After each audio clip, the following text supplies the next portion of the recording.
Amphibia Season 3 is taking a break for a little while, but left us with quite the parting gift for the hiatus, as Anne tries to initiate contact with Marcy and Sasha's parents. This short scene has left us with a lot to talk about, as it conveys new information about Sasha's past and leaves us questioning if Marcy's parents are still around in the first place. So we're going to run through the major implications from this moment, how it changes the way we look at Sasha as a character, and touch on why, sadly, Marcy's parents may have already left her behind. Let's dive in. The end of Froggy Little Christmas sees a conflicted Anne finally address the elephants in the room, Marcy Wu and Sasha Waybright, writing letters to their parents where she not only empathizes with them, but informs them that their daughters are alive. They're just trapped in another world. But Anne vows to bring them back safe and sound. Now, I'm not really sure how the Woos or Waybrights are going to react to that. Your child has been missing for months, and you suddenly get an anonymous letter claiming they're actually alive, just not on Earth? I think a psychopath wrote this. Nevertheless, I anticipate that this letter will be followed up on in a big way that may actually rope in these parents with physical appearances. We can assume Anne signed these anonymously as a way to maintain a low profile and avoid the parents knowing that she's back on Earth,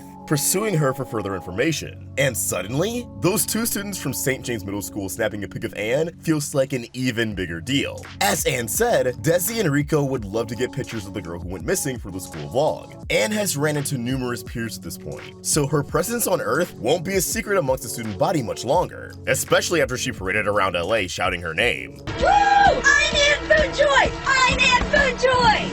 She's Anne Foodjoy! All I'll say is, I wouldn't be surprised if the Waybrights and Woos still have school newsletters sent to their email. If they happen to catch it one day, only to find a pic of Anne, they're going to connect the dots fast. Back to Little Froggy Christmas though, Anne wrote Marcy's parents a singular letter, addressed to the Wu family, whereas she wrote two individual letters to the Waybrights, addressed to Mr. Waybright and Mrs. Waybright respectively. This division implies that Sasha's parents are either separated, divorced, or going through a divorce, if the mom is still using Waybright as her surname. This is a very big deal for Sasha's character, and sets the stage for her arc going into the final act of the series. Special thanks to the folks supporting the Roundtable over on our Patreon, where we post updates, video sneak peeks, scripts, and more. Check out Mythius by our Patreon supporter Reddit, his Java Edition 1.17.1 server at playmythiusmc.net, and head on over to Rena Mew's Let's Play channel, where she's currently going through the iconic Deltarune, uploading every Wednesday. I'm delighted to boost the platforms of all these delightful creators. Links to all their projects will be in the description down below. And again, be sure to check us out over at patreon.com/roundtablevids. Shoutouts may be the highest tier, but no pressure. If you can only throw a small amount or nothing at all, that's fine.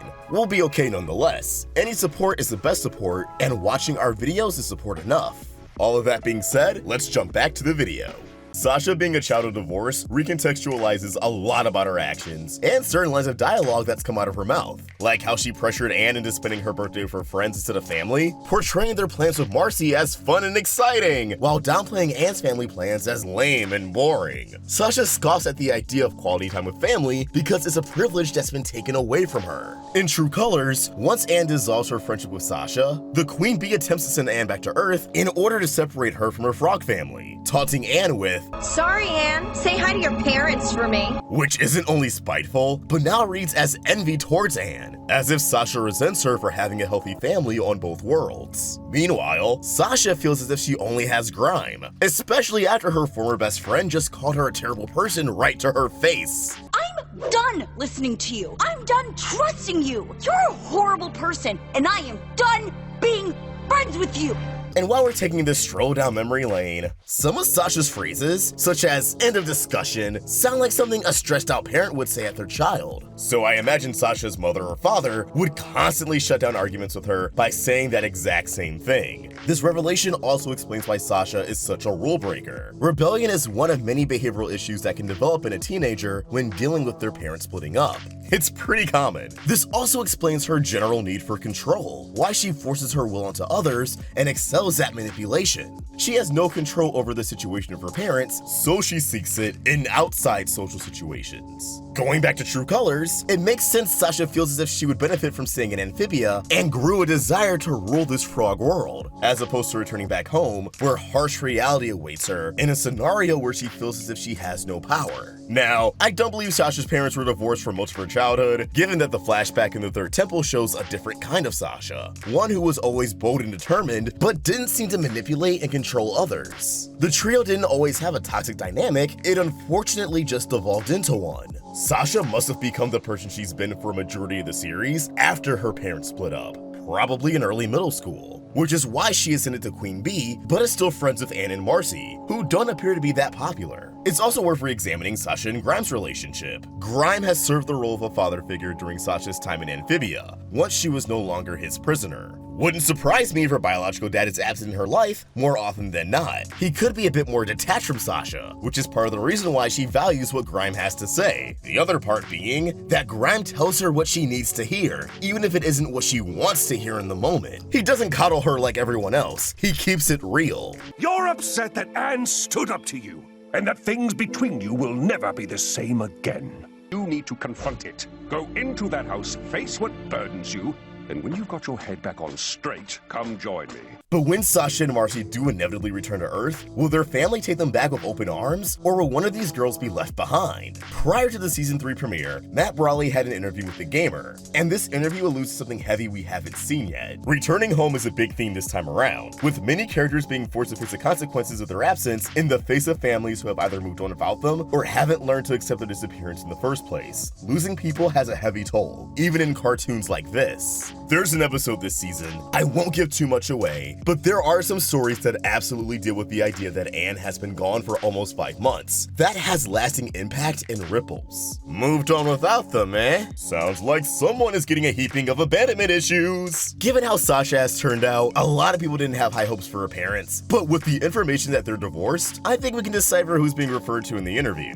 And unfortunately, despite how much she's already suffered, I think it's gonna be Marcy who's left behind. When Marcy ran away from home, her parents were ready to relocate out of state due to her dad getting a new job. Let's keep it real for a second. The Woos probably don't even think Marcy's alive. She's been missing for half a year now. How long is too long before you have to move on? Plus, that job offer seemed like a pretty big deal. If they waited even, let's say, 3 of the 5 months Marcy's been missing, they may have made the big decision to cut their losses and have Mr. Wu still take the job, assuming the offer was extended, and allow them to postpone the big move. I'd hope a job would extend their offer for a potential employee if their daughter went missing, but that doesn't mean the offer wouldn't have an expiration date. The role has to be filled eventually, and throwing himself into work may be how Mr. Wu plans to distract himself from Marcy's disappearance. Perhaps the following episode will see Anne's letter to the Wu family come back in the mail, with the address no longer valid, confirming to Anne and the audience that Marcy has sadly been left behind, motivating Anne further to make things right. Meanwhile, I think Sasha's parents may be actually struggling to accept that their daughter is even gone. Think about it, if they're divorced, Sasha going missing will hit them like a ton of bricks, especially with how big of a deal custody over a child is in these situations. They both likely will blame themselves and the divorce for Sasha's disappearance, feeling as if their neglect pushed her into running away. Once Anne's letters come through, they'll be determined to get involved and figure out exactly what's going on. And I feel like Reunion has some implications that Sasha came from a wealthy family, so they may have the resources necessary to track down the author of this letter, regardless of a school vlog. Look, I'm sure Marcy will walk out of this with a happy ending. She's been through so much, but this is still a Disney show. Everything will work out for her in the end.